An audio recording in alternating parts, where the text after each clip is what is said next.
Bonjour et bienvenue dans cette série de vidéos consacrée à l'architecture Angular, où nous allons aborder cette fois la notion de directive.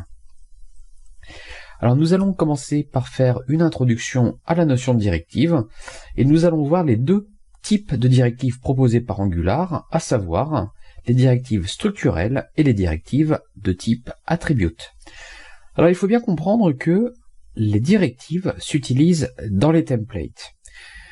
La notion de directive vient tout droit de la précédente version du framework, à savoir Angular 1, on devrait plutôt dire AngularJS, puisqu'AngularJS proposait déjà la possibilité de définir ses propres éléments HTML.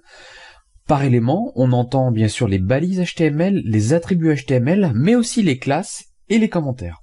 Cette notion donc de web component que nous connaissons, puisque nous avons déjà un petit peu survolé théoriquement les notions de web component, eh bien en fait, les web components sont ce que AngularJS proposait déjà sous la forme de directives.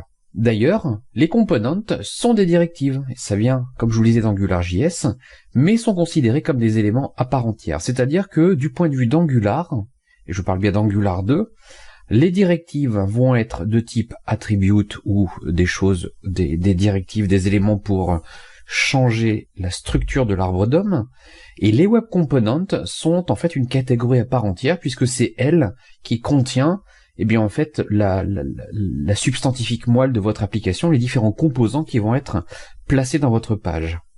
Donc comprenez bien que la notion de directive que vous connaissiez peut-être déjà avant avec AngularJS, en fait est redéfinie ici.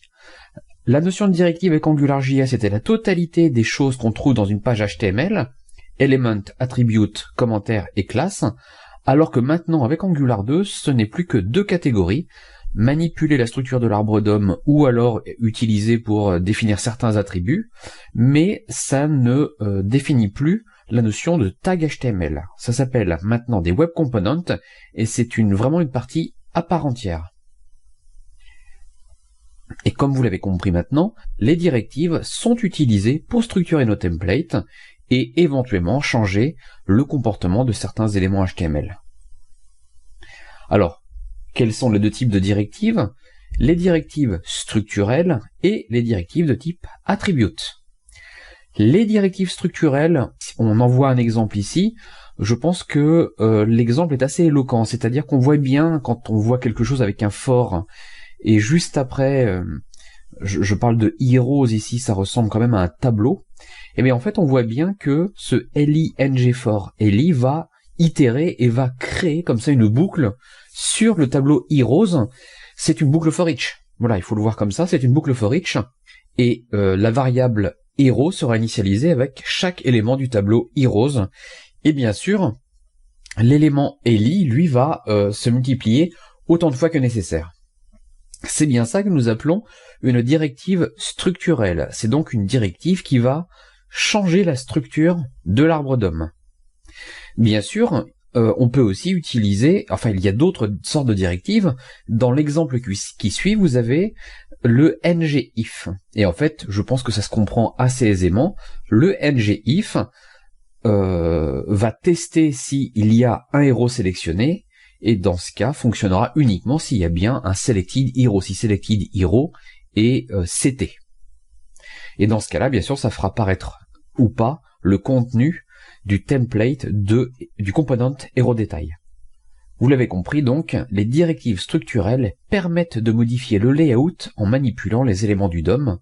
Ça résume bien ce que sont les directives de type structurel. Les attributs directives maintenant. Alors, ici, nous avons un champ input qui est un champ de saisie et initialisé avec hero.name. Et quel est l'attribut qui est initialisé? C'est ngModel.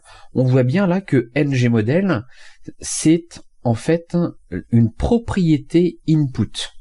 Une propriété de l'input, une propriété DOM de l'input. Rappelez-vous, ce type de binding, quand on fait, là c'est du binding bidirectionnel, c'est à la fois du binding d'event et à la fois du binding de property. À savoir, on va changer la propriété DOM. Là, vous l'avez compris, ngModel représente donc la valeur du champ en termes de modèle de data, et donc prendra la valeur de l'attribut name de l'objet hero. On peut donc donner une définition de l'attribute directive. On vous dit que les directives attributes sont utilisées pour modifier l'apparence ou le comportement d'un élément. Voilà, l'apparence ou le comportement d'un élément. Alors, cette vidéo était assez rapide puisque tout compte fait, la plupart du temps, vous serez plutôt utilisateur des directives.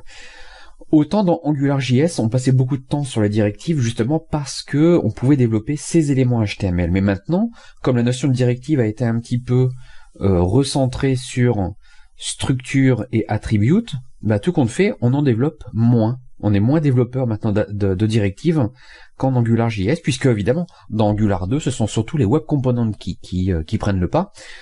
Et bien sûr, vous l'avez compris, les web components sont un type spécifique de directive.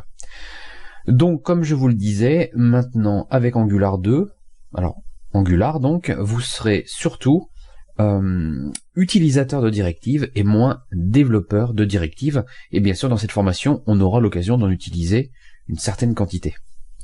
Merci d'avoir suivi cette vidéo et je vous retrouve tout de suite dans la suivante.